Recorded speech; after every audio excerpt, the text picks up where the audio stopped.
A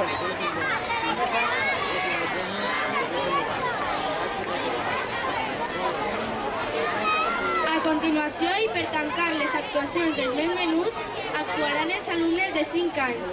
I molta atenció perquè ens han dit que hi ha un cérvol amb unes banyes. Esperem que gaudiu amb ells, perquè van a ballar amb molt de ritme la cançó Rodolf el petit cérvol. Un fort aplaudiment.